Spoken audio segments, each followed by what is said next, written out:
Muy bien, en la clase de hoy entonces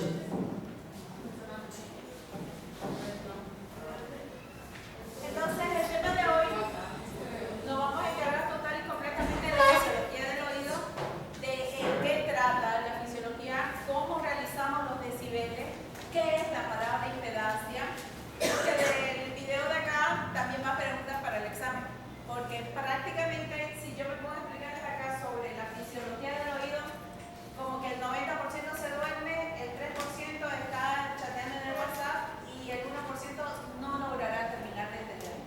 Porque es muy difícil de eso, como les dije, ni a mí me gusta oído, pero vamos a ir combinando con varios videos como para que captemos y de acá nos vayamos a ¿ya? Entonces prestemos atención a este mini corto. vamos a hablar sobre la fisiología de la audición. ¿Cuáles son los temas que vamos a tratar en la clase de hoy? Hablaremos sobre qué es el sonido, que son estos órganos vestibulo-cocleares. Hablaremos del oído externo, el oído medio, la impedancia y atenuación del sonido, y hablaremos sobre el oído interno, que es la parte más importante de este video. Sin más que decir, entonces, empecemos con la clase. El simple hecho de mantenerse en equilibrio sobre un pie o escuchar música son acciones que implican dos sistemas sensoriales que comparten mecanismos de transducción similares. La sensación tanto del sistema vestibular encargado del equilibrio como del sistema coclear encargado de la audición comienza en el oído, y ambos usan una clase de células especializadas conocidas como células ciliadas, que son mecanorreceptores. Estas células ciliadas se encargan de transmitir la información hacia el sistema nervioso central a través del nervio vestíbulo coclear. La función del sistema auditivo es entonces detectar el sonido, convertirlo en señales eléctricas, transmitirlo hacia el cerebro, donde tiene lugar la difícil tarea de interpretar el sonido, siendo el lenguaje la más compleja de todas. Y bueno, como vamos a hablar de la fisiología de la audición, es imprescindible hablar un poco sobre qué es el sonido, el precursor de este video. El sonido es un fenómeno perceptivo que es producido por ondas que se propagan a través del aire o de cualquier medio elástico. También pueden propagarse por el agua o cualquier otro medio. En el aire, en temperatura ambiente y a la altura a nivel del mar, la velocidad del sonido se propaga a 335 metros por segundo. Obviamente esta velocidad se puede ver alterada, aumenta cuando aumentamos la temperatura o cuando incrementamos la altura. La frecuencia del sonido es una de las medidas que se utiliza para poder medir, por así decirlo, valga la redundancia, medir al sonido. Se lo puede medir por ciclos por segundo o en hercios, cuya contracción es Hz. La frecuencia del sonido audible para el ser humano fluctúa entre 20 hasta un máximo de 20.000 hercios. ¿Sí? Contrario tenemos al valor de la intensidad. La intensidad, o por así decirlo, el volumen del sonido se expresa en decibeles. Un valor de 0 decibeles no significa que haya ausencia de sonido, sino que es un nivel de sonido de una intensidad igual al umbral de la audición. Esto lo vamos a entender más adelante, pero 0 decibeles no significa ausencia de sonido. Mucho ojo con ese detalle. Y bueno, pues la exposición sostenida o frecuente a sonidos que rebasan los 85 decibeles origina la hipoacusia. ¿Sí? Entonces esta es la zona, por así decirlo, de confort dada por la OMS, que es de 55 decibeles, que es la intensidad de sonido o de volumen que deberíamos escuchar. Todo, porque una intensidad por encima de esta nos va a causar cierto daño a nivel de nuestras células ciliadas. Ahora sí, comencemos hablando entonces del oído externo. El oído externo, aquí he dividido el oído en oído externo, oído medio y oído interno. El oído externo sí se compone pues de una oreja y de un meato acústico externo. Hablemos primero un poco de la oreja. La oreja es un colgajo cartilaginoso ubicado a cada lado del rostro, por delante de la apófisis mastoides y detrás de la articulación temporomandibular. Gracias a la forma que presenta la oreja, ven que tiene forma como que de un embudo. Su función va a ser la de canalizar las ondas sonoras hacia el meato acústico externo o conducto auditivo externo. Y de esta manera, las ondas sonoras que ingresaron por la oreja y viajan por el meato acústico externo logran golpear de esta manera a la membrana timpánica. Ahora, pasemos a oído medio. El oído medio, también conocido como cavidad timpánica o caja timpánica, primer detalle anatómico que encontramos, y muy importante, la tuba auditiva, tuba faringotimpánica o trompa de Eustaquio, que es una estructura tubular que se encuentra comunicando tanto el oído medio con la nasofaringe. Esta tuba auditiva, ¿cuál es la función? Permite que las presiones entre la atmósfera y el oído medio estén equilibradas, porque si las presiones no están equilibradas, los huesecillos del oído y la membrana timpánica se les dificultaría el movimiento. Otra importancia de esta tuba auditiva es que al comunicar nasofaringe con oído medio, cualquier infección a este nivel, ya sea amigdalitis o una faringitis, se puede propagar hacia el oído medio, provocando de esta manera otitis media. ¿Qué más es importante acerca del oído medio? Dentro del oído medio encontramos a los huesecillos del oído, que en conjunto se los conoce como osículos. Estos huesecillos del oído son tres. Tenemos el martillo o malleus, el yunque o incus y el estribo o estapedio. Todos estos huesos de aquí se encuentran unidos gracias a ligamentos, formando articulaciones de tipo sinovial. Por un lado, el martillo, aquí lo tenemos, se une a la membrana timpánica gracias a su manubrio, mientras que la base del estribo, que es el que tenemos acá, se encuentra aplicado hacia la ventana oval, que se encuentra en la pared interna de la caja timpánica. Esta de aquí es la ventana oval. Y pues bien, veamos ahora un poco de oído interno para regresar a oído medio, ya que es necesario comentarlo para poder comprender más adelante cómo es la transmisión del sonido. Dentro del oído interno nosotros vamos a tener un laberinto óseo que contiene perilinfa y luego tenemos un laberinto membranoso que en su interior vamos a encontrar en cambio a la endolinfa. El movimiento tanto de la perilinfa como el de la endolinfa va a provocar que se desencadene la despolarización de las células ciliadas y de esta manera nosotros podamos escuchar. Sí, esta es la idea importante, que los huesecillos del oído, el estribo, de hecho la base del estribo, golpea la ventana oval para poder mover los líquidos cocleares y de esta manera desencadenar la audición. Ahora sí, vamos a agrupar todo el conocimiento que tenemos hasta ahora para ver cómo es esta transmisión del sonido. ¿Sí? Entonces, las ondas sonoras que en un principio ingresaron por la oreja y por el manto acústico externo golpean la membrana timpánica. Esto hace que los huesecillos del oído se muevan, ¿sí? Se mueve el movimiento, se transmite del martillo al yunque al estribo, la base del estribo golpea a la ventana oval y de esta manera la base del estribo mueve los líquidos cocleares y desencadena la audición. Dicho de esta manera, suena bastante sencillo, ¿verdad? Pero no es tan fácil como cabría pensarlo. ¿Sí? ¿Por qué?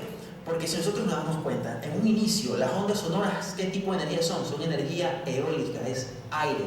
La energía eólica pasa al oído medio y se transforma ahora en energía mecánica de tipo cinética. El movimiento de los huesos es energía cinética. Esta energía cinética ahora se transforma en energía hidráulica, porque del aire que era en un rato, ahora se transforma en agua. Estamos hablando ahora del movimiento de líquidos cocleares, energía hidráulica. Y pues bueno, desde el punto de vista físico, tanto el aire como el agua tienen bastantes características que no comparten, bastantes características que los diferencian. Y una de ellas es la impedancia. ¿Sí? Vamos a hablar ahora de la impedancia acústica. Este concepto es importantísimo para poder comprender los mecanismos de la audición. Cuando yo escuché por primera vez la palabra impedancia, lo que se me vino a la mente fue impedir. Y bueno, efectivamente era esto. Impedancia es la tendencia que tiene un objeto para oponerse al movimiento de otro. Les pongo un ejemplo sencillo utilizando estas imágenes que he puesto acá. Imaginemos que nos vamos un día a la playa y queremos hacer kayak en el mar. Luego, otro día, nos vamos de campo y hacemos kayak, en cambio, en un pantano. ¿Dónde se nos va a dificultar más el movimiento? Obviamente en el pantano, porque el agua del pantano puede ser más densa, podemos encontrar lodo, podemos encontrar plantas que nos vayan a dificultar el movimiento del remo. De esta misma manera, imaginemos que el agua del mar es el aire y el agua del pantano son los líquidos cocleares.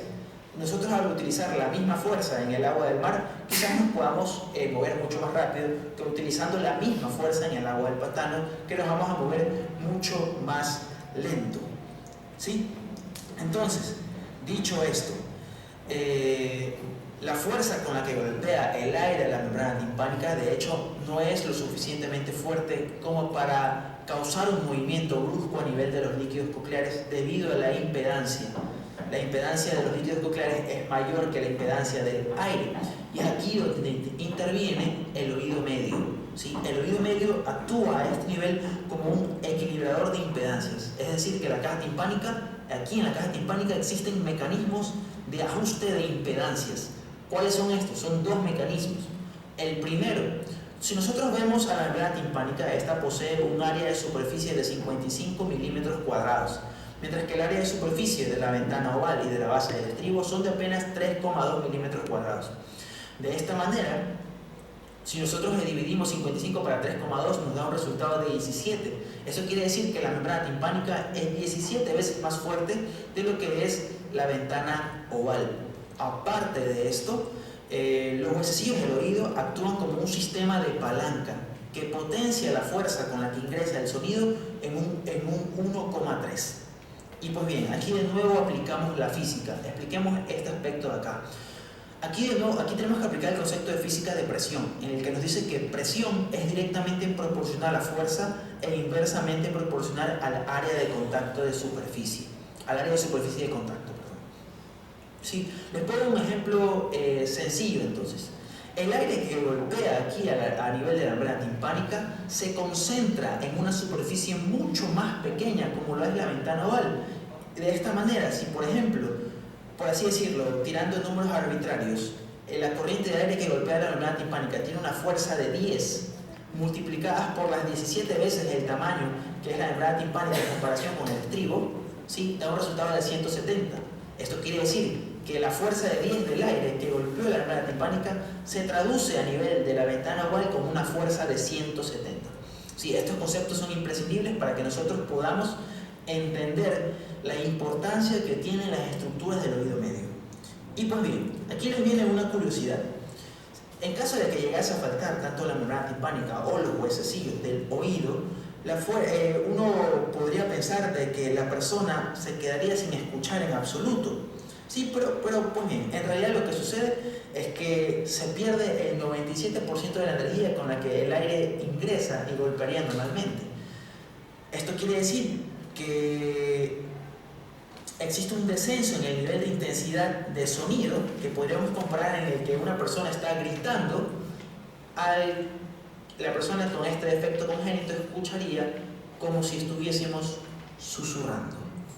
¿Sí? Espero que haya quedado entendido entonces ese detalle. Ahora, vamos a la atenuación del sonido. Así como existen mecanismos en el oído medio que amplifican el sonido, también los hay aquellos que lo atenúan.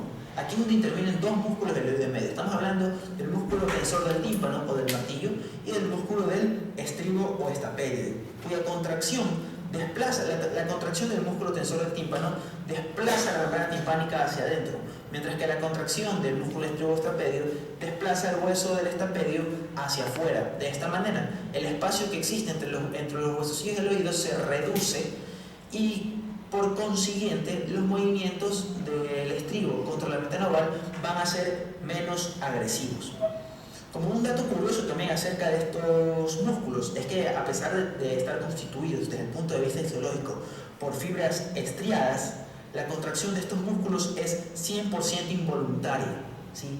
Constituyendo de esta manera los únicos músculos del cuerpo que tienen fibras estriadas esqueléticas que son involuntarias.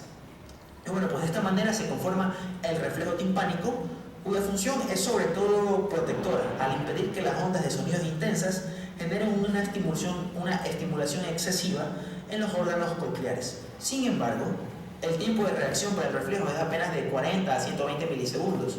Este libro de Gannon nos dice de 40 a 160 milisegundos.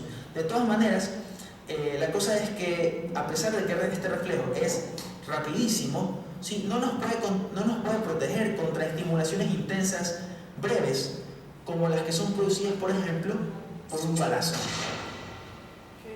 Pasemos ahora a hablar sobre el oído interno y el aparato coclear. Bien, el oído interno, ya lo mencioné, va a estar compuesto por un laberinto óseo, un laberinto membranoso y va a tener líquidos en su interior. Vamos a concentrarnos ahora en la cóclea, que es lo que nos interesa.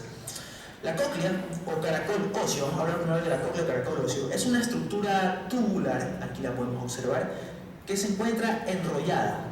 Si nosotros desenrolláramos la cóclea, tiene una longitud de apenas 35 milímetros de largo, que da vueltas sobre un eje central conocido como modiolo columela. Se dice que la cóclea da alrededor de 2 vueltas y media o 2 vueltas 3/4 sobre el eje central, que es el que acabo de mencionar, que se lo conoce como modiolo columela. Como podemos observar acá, el interior de la cóclea se encuentra dividido en 3 compartimientos que están llenos de líquido.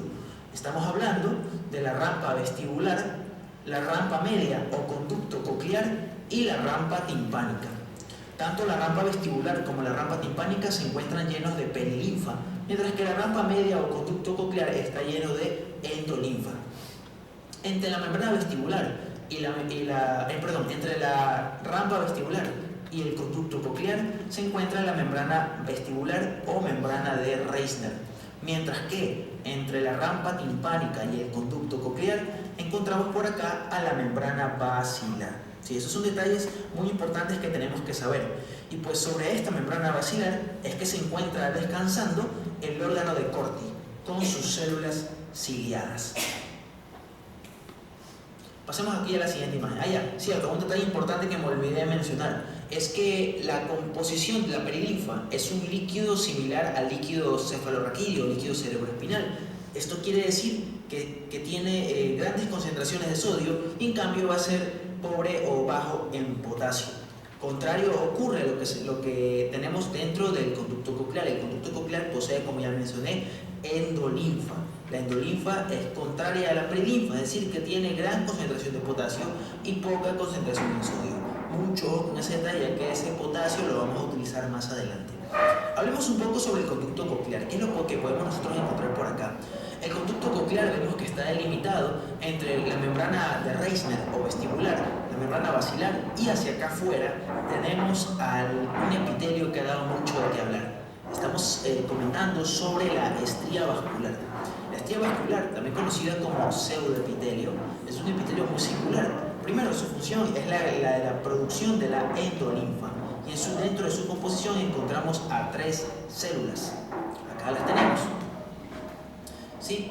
Entonces, acá está el conducto coclear, esta es la estría vascular y acá se encuentra en cambio el ligamento espiral, que está mucho más afuera. La estría vascular se encuentra formada por 3 tipos de células, como mencioné. Las primeras son las células marginales, que intervienen principalmente en el transporte de potasio hacia el conducto coclear. Por esta razón es que la endolinfa es rica en potasio.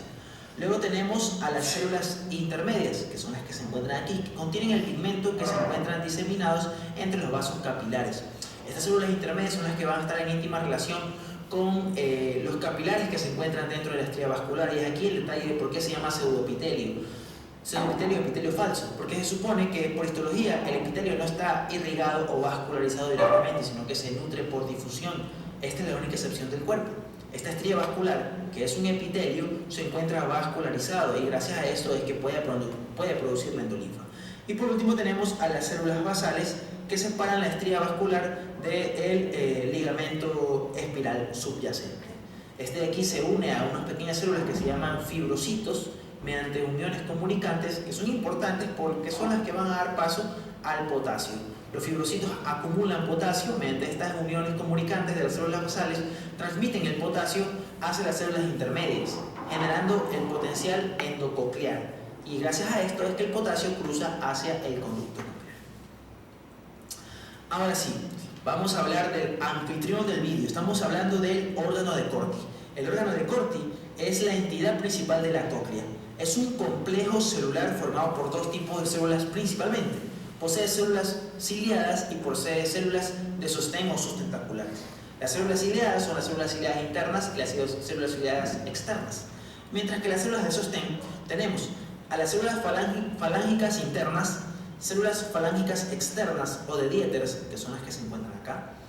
Tenemos a las células de los pilares, aquí se encuentran. ¿Sí? Tenemos a las células limitantes internas, que es la de acá. Tenemos a las células limitantes externas, que son las de acá, también se llaman células de Hensen. Y finalmente tenemos a las células de Claudius y a las células de Böttcher. Aquí tenemos la lista. Comentemos un poco de las células de sostén antes de adentrarnos a hablar de las células ciliadas. Pues bien, las células falángicas internas, aquí la podemos observar, estas aquí se encuentran rodeando por completo a las células ciliadas internas. Las células falángicas externas, por su lado, simplemente rodean la base de las células ciliadas y emiten una pequeña prolongación falángica que forma una especie de placa a nivel de los esterocilios de las células ciliadas. De eso no se preocupen, solo quiero que sepan que estas se encuentran ubicadas ahí abajo. Luego tenemos a las células de los pilares. Estas células de los pilares, interna y externa, se encuentran delimitando aquí unos espacios. Este espacio de aquí específicamente, que se lo conoce como túnel de Corti o túnel espiral, que es un pequeño espacio hermético dentro del conducto coclear. En su interior vamos a encontrar en cambio a la cortilinfa. Dentro del túnel de Corti encontramos a la cortilinfa, cuya composición es muy similar a la de la perilinfa. Es decir, que va a ser rica en sodio y baja en potasio. Mucho ojo de nuevo con ese detalle. Y bueno, el resto de las células de Claudius y Butcher son relativamente nuevas. Se piensan que intervienen en el metabolismo del calcio dentro de las células ciliadas. Ahora sí, hablemos sobre las células ciliadas. Las células ciliadas son auténticos receptores sensoriales del órgano de Corti. Estas existen, como ya mencioné, células ciliadas internas y células ciliadas externas. Las células ciliadas internas se agrupan en una sola fila, aquí la tenemos, que suman alrededor de todo el conducto coclear un total de 3.500 células ciliares internas, mientras que las células ciliares externas se agrupan en 3 o 4 filas, aquí la tenemos en 3 o 4 filas, y su número puede variar de 12.000 a 16.000. Y aquí viene un dato muy importante. No tengo otra imagen sobre esto, no importa. Aquí viene un dato muy importante. El 90% de las fibras nerviosas que vienen del nervio coclear terminan en las células ciliares internas, mientras que el otro 10% terminan en las células ciliares externas. De esta manera podemos pensar de que el papel de las células ciliares internas dentro de la audición es muy importante. Sin embargo, aquí viene otro detalle, es que si existe una lesión a nivel de las células ciliares externas, se puede perder un gran porcentaje de la audición, ¿sí? Y pues bien, nos preguntamos entonces cómo sucede esto, si la mayor inervación la tienen las células ciliares internas. Esto significa de que las células ciliares externas, o esto se debe de hecho a que estas células ciliares externas intervienen en la regulación de las células ciliares internas. Dicho de otra manera, si las células ciliares externas están dañadas, existe un descontrol a nivel de las células ciliares internas. Ahora sí, vamos a hacerle un zoom a este proceso de acá. Cierto, a partir del borde apical de estas células ciliadas, nosotros podemos encontrar unas pequeñas vellosidades que se los conoce como esterocilios. Y el cilio más grande, en cambio, se llama quinocilio o sinocilio. Muy importante ese detalle, ojo que se lo estoy comentando. Esterocilios para los más pequeños y el quinocilio es el más grande. Todos estos esterocilios y quinocilios se encuentran anclados o unidos a la membrana tectoria o membrana tectorial. Esta membrana tectorial es una sustancia gelatinosa rica en colágeno que se tiende sobre las células ciliares y está adherida únicamente a un extremo, ¿sí? De esta manera forma una especie de bisagra que le da la capacidad a la membrana tectorial de moverse hacia adelante o hacia atrás, ¿sí? Ahora sí, agrupemos todo el conocimiento que tenemos. Hablemos de la despolarización de las células ciliadas. Una vez que la base del estribo choca contra la ventana oval, se crean ondas que viajan a través de los líquidos cocleares. En un principio, las ondas viajan por la rampa vestibular, se encuentra en el hipotrema y se regresa ahora, en cambio, por la rampa timpánica. Este desplazamiento de líquidos provoca que la membrana basilar se mueva hacia abajo o se desplace hacia arriba. En caso de que se desplace hacia abajo, la membrana basilar, esto provoca que la membrana tectoria se retraiga, se mueva hacia atrás y consigo también atrae a los esterocilios y quinocilios de las células ciliares. En cambio, si la membrana basilar se mueve hacia arriba, provoca que la membrana tectorial se desplace hacia adelante, haciendo que los cilios de las células ciliadas que se encuentran ancladas a esta membrana tectorial también se muevan para adelante, ¿sí? Este desplazamiento de los cilios hacia adelante es un factor importantísimo para que estas células ciliadas se puedan despolarizar. Pero aquí es donde viene la interrogante. ¿Cómo es que esto sucede? Como ya les mencioné, en el borde apical de estas células ciliadas tenemos al quinocilio, que es el cilio más grande, y al esterocilio, que es el resto de cilios. Tanto el quinocilio como los esterocilios se encuentran unidos entre sí mediante enlaces de extremidad, o también conocido como resortes, ¿sí? Cada quinocilio y cada esterocilio se encuentra unido al otro mediante enlaces de extremidad o resortes. De esta manera, si el quinocilio se desplaza hacia adelante, trae consigo al resto de esterocilios, gracias a estos resortes. Estos resortes tienen la particularidad de que se encuentran anclados unos a otros a canales iónicos. Entonces, cuando se mueve el quinocilio, se mueven los otros esterocilios, y cual vino con el su sacacorcho, estos resortes destapan los canales iónicos y dan paso a los iones de potasio de la endolinfa para que la célula ciliar se pueda despolarizar. Recuerden que les mencioné que la endolinfa es rica en potasio.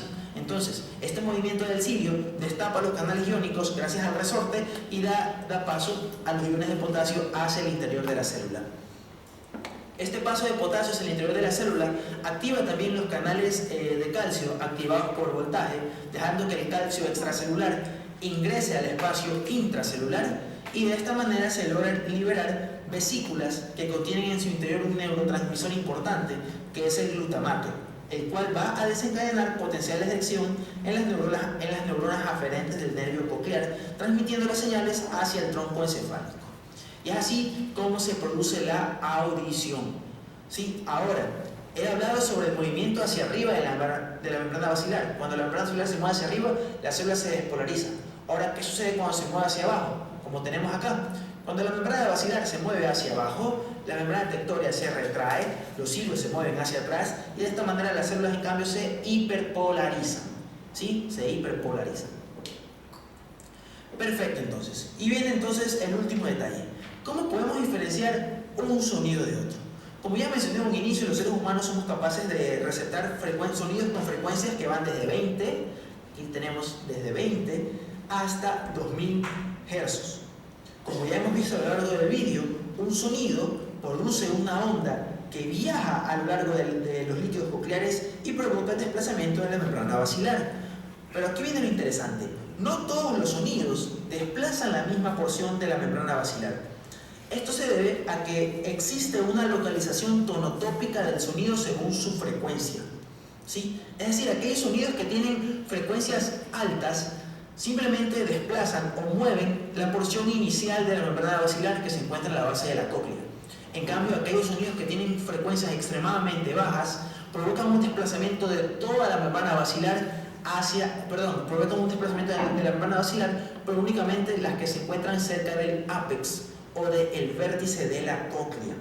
De esta manera, la frecuencia del sonido determina dónde vibra más la membrana timpánica y por consiguiente también determina qué células ciliares se van a estimular. La cóclea es en esencia un analizador espectral que evalúa un sonido complejo en función de sus componentes tonales puros, como es la medida de frecuencia, de modo de que cada tono puro estimula una región específica de la cóclea. Y bueno, chicos, esto ha sido todo por hoy. Espero que les haya gustado el vídeo. Si tienen algún comentario o sugerencia, lo pueden poner abajo en la caja de comentarios. No se olviden suscribirse y también síganme en mis redes sociales. Sin más que decir, me despido. Adiós. Denso, ¿no? Y solamente habla sobre la fisiología de la audición. O sea, sobre una parte, de la parte de la fisiología, estaremos hablando del 30%, nada más explico.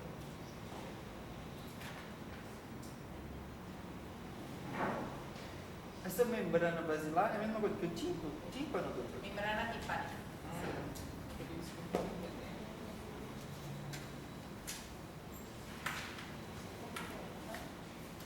Ya, entonces, según lo que más o menos ya estuvieron viendo sobre lo que trata la audición, vamos a hacer un repaso de la parte anatómica que ustedes ya lo saben, ya lo vieron en la anatomía, y vamos a hablar que el oído se va a dividir en tres componentes principales. Tengo el oído externo, que se va a componer sobre la parte del pabellón de la oreja y canal auditivo externo. El pabellón de la oreja va a tener un lado cartilaginoso, un lado óseo, y el canal auditivo externo va a tener una longitud de aproximadamente unos 23 milímetros hasta llegar a la membrana basal. La membrana basal es el límite que va a condicionar hacia el oído medio. El oído medio, mayormente ustedes van a tener la cadena de huesecillos y la membrana timpánica. No es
Las ondas sonoras son canalizadas a través del conducto auditivo externo y llegan hasta la membrana timpánica, como vemos en la imagen, que es la división del oído externo y el oído medio.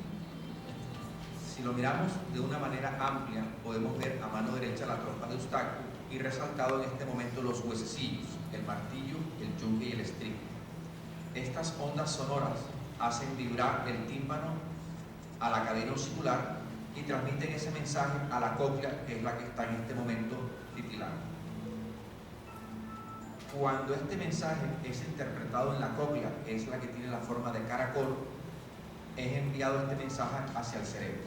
Vemos también la trompa de Eustaquio, que es la que permite equiparar las presiones dentro del oído medio, para que la membrana timpánica siempre esté en una posición fija, pues se da la presión interna y la presión externa. De esta forma tenemos el funcionamiento normal del oído y la relación de la trompa de Eustaquio con la nariz.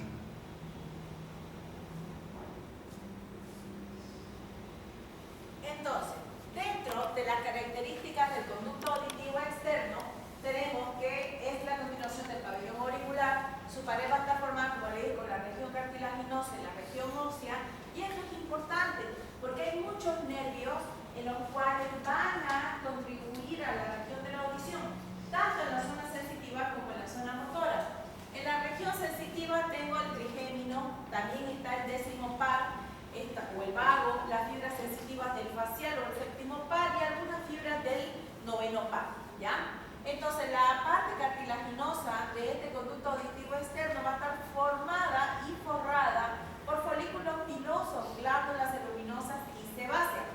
Es por esa razón y motivo que cuando yo coloco o introduzco el otoscopio hacia la región del conducto, voy a ver el color de la cera. Y el color de la cera define mucho qué tipo de patología tiene el paciente. Quiere decir, si yo pillo una cera color, por ejemplo, ámbar, amarilla, estamos dentro de parámetros normales, no hay nada, ¿sí? Pero si esta cera está transformada en color roja, significa que el paciente tiene antecedentes de haber tenido fiebre. Pero si mi cera está color negra, significa que hay algún proceso bacteriano que está queriendo llegar a la necrosis. Entonces, eso también es importante hacia el examen físico. En la parte del oído medio, ¿no? Lo que vamos a hablar es que es la caja del tímpano que va a contener la cadena de los huesecillos. ¿Cuáles son los huesos que conforman? Ya digamos que me dijeron 3, ¿ya? También va a estar compuesta por la membrana timpánica y por la trompa de Eustaquio, ¿ya? Que es esta trompa faringotimpánica. Ahora, en el oído interno, las estructuras bases que vamos a obtener va a ser la región del laberinto que se va a encontrar dentro del hueso temporal y se va a dividir morfológicamente el laberinto óseo y laberinto membranoso. Entonces, cada laberinto, tanto óseo como membranoso, tiene una función. Y en este video va a explicar que hay preguntas de examen. Las partes que componen el laberinto membranoso son los 3 conductos semicirculares óseos, cada uno con un órgano sensorial para el movimiento de rotación. El laberinto coclear con el órgano sensorial para las vibraciones de sonido. Y en el vestíbulo, el utrículo y el sáculo, con sus 2 órganos sensoriales para el movimiento lineal. El utrículo y el sáculo se conectan al pequeño conducto endolinfático, que se expande hacia una estructura que no se muestra aquí, el saco endolinfático. El laberinto membranoso está limitado por una membrana continua, la cual forma una barrera esencial entre el fluido que se encuentra en su exterior, la perilinfa, y el muy diferente líquido que se encuentra en su interior, la Entonces, dentro de la cadena o el semicírculo anterior, ¿cuál es la función? Ahí donde está el sáculo y el utrículo, ¿no? No. Y en el posterior, ¿cuál es la función? Equilibrio. Claro, todas en conjunto dentro de la endolinfa tengo los otolitos que van a ayudar a tener equilibrio, ¿no? Es el cual me ayuda a que yo me dé cuenta que estoy sobre una superficie y no me caigo. Pero cada anterior, posterior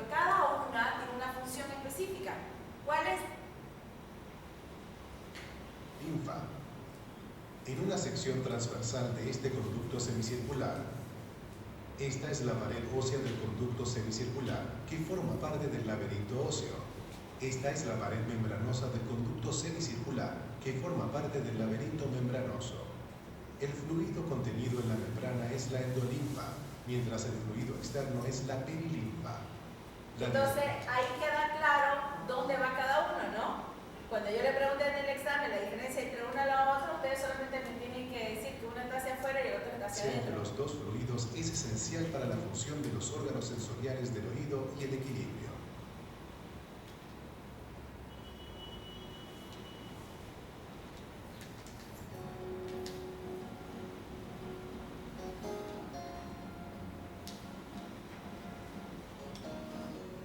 En el interior de cada oído hay un sistema de balance conocido como el laberinto, el cual se compone por 3 canales semicirculares. Cada canal semicircular es responsable de captar una posición particular de la cabeza. Se encuentran llenos de un líquido llamado endolinfa que se desplaza para enviarle señales al cerebro e indicarle en qué posición se encuentra la cabeza. El canal semicircular posterior detecta los movimientos laterales de la cabeza cuando se inclina hacia los hombros.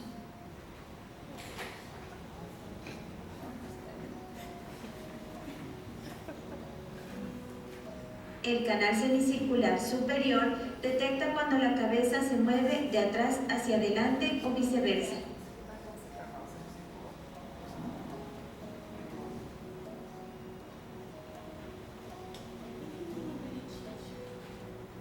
El canal semicircular lateral detecta cuando la cabeza gira de derecha a izquierda o de izquierda a derecha.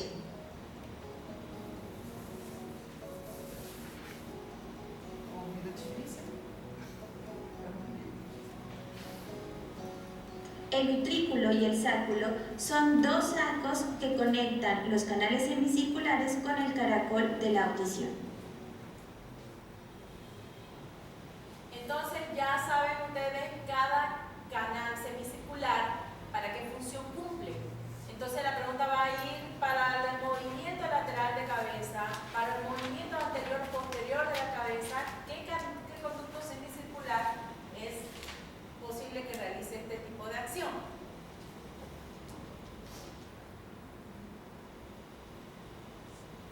Los oídos están activos constantemente, captan las ondas sonoras y las transforman en información que el cerebro es capaz de interpretar, como por ejemplo la música y el habla. El sonido es una onda de presión que puede vibrar tanto rápida como lentamente. Las vibraciones lentas producen sonidos graves, mientras que las vibraciones rápidas producen sonidos agudos. El sonido entra en el oído y se canaliza a través del conducto auditivo hasta alcanzar la membrana timpánica. Cuando la membrana timpánica comienza a vibrar, pone en movimiento la cadena osicular del oído medio. La cadena osicular está compuesta por el martillo, el yunque y el estribo. Las vibraciones del sonido se transmiten a través de la cadena osicular hacia el oído interno. En el oído interno, la cóclea desempeña un papel fundamental. Del sonido se...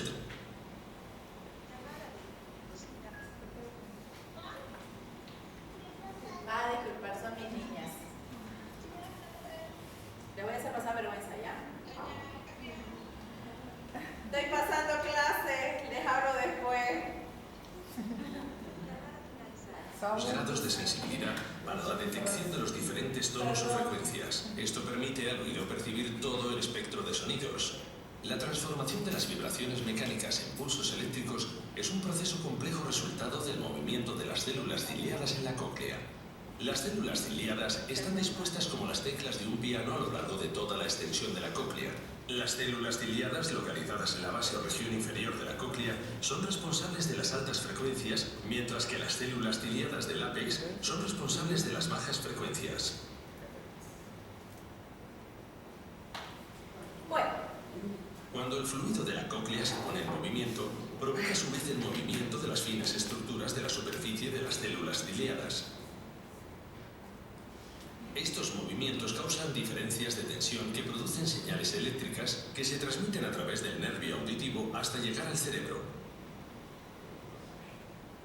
El córtex auditivo cerebral interpreta esta información como sonido, por ejemplo, como música o como habla.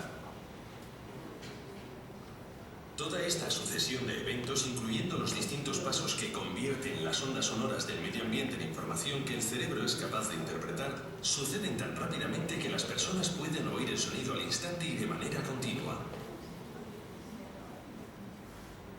En este complejo proceso, existen varios factores que pueden provocar que una persona experimente una pérdida auditiva. La pérdida auditiva puede variar desde una pérdida de leve a moderada hasta una pérdida total de la audición. En general, existen 3 tipos de pérdida auditiva que difieren la una de la otra, dependiendo de la parte del oído que esté afectada, pudiendo ocurrir en el oído externo, medio o interno.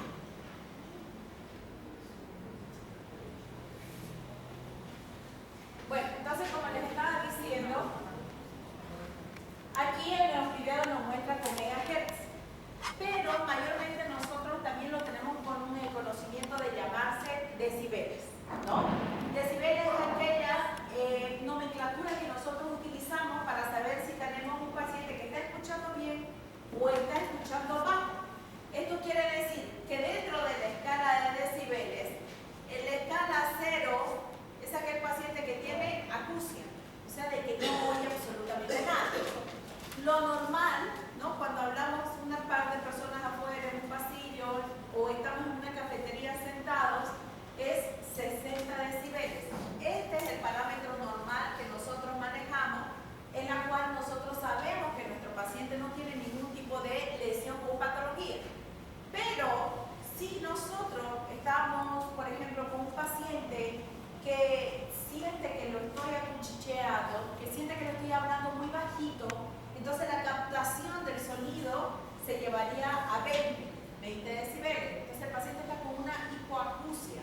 O tal vez es esa sensación que tienen ustedes cuando están hablando en secreto mientras la doctora López está pasando clase de otorrino, ¿no ven? Lo mismo, ¿ya? Ahora, cuando hablamos de 100 decibeles, por ejemplo, cuando estamos en el aeropuerto, ¿no?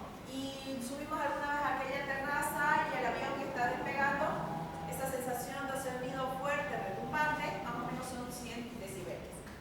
Pero, por ejemplo, Rock in Rio será aproximadamente 120 decibeles, en cuanto pude ir por pasar clase de otorrino. 150 decibeles, entonces, hablamos sobre ya esas mega fiestas, mega orquestas, en las cuales no podemos ni oírnos lo que pensamos. Entonces ya estamos hablando entre 150 y 180 decibeles, ¿no? Y más allá de eso, ya hay lesión del nervio auditivo, ya hay lesión de membrana timpánica solamente al escuchar. Entonces, esto también son preguntas, porque yo le voy a preguntar los decibeles para la audición normal en una persona son de 60, ¿no? Claro que en el video, como les digo, le están demostrando en megahertz, pero mayormente nosotros en medicina en Latinoamérica nos vamos más con decibeles, ¿ya? Las diapositivas y los videos todos se los voy a pasar por WhatsApp, como siempre, para que vayan estudiando, ¿sí?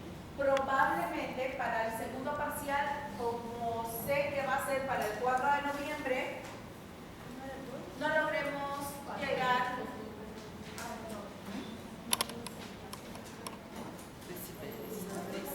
No logremos avanzar el tema 20, que es, rama vestibular. No creo que haya tanto problema, ¿eh? ¿No se enoja? Sabía que no se iba a enojar. Pero muy probablemente no creo que nos alcance el tiempo, por el hecho de que como voy a estar fuera, entonces no me va a dar. Todas las preguntas, temas, les voy a pasar por el grupo de WhatsApp. Las personas que no han estado yendo a práctica por razones de trabajo, porque no han podido, se les ha chocado, no les da la pinche gana, pónganse en contacto conmigo en clase del siguiente lunes.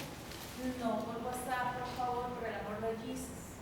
Ya, vengan, después de terminar la clase se acercan conmigo para poder proveerles un cuestionario para que tengan algún tipo de nota de práctica. Pero espero que puedan ir porque ya vamos a empezar con los muñecos de incubación. Entonces la siguiente clase de blanco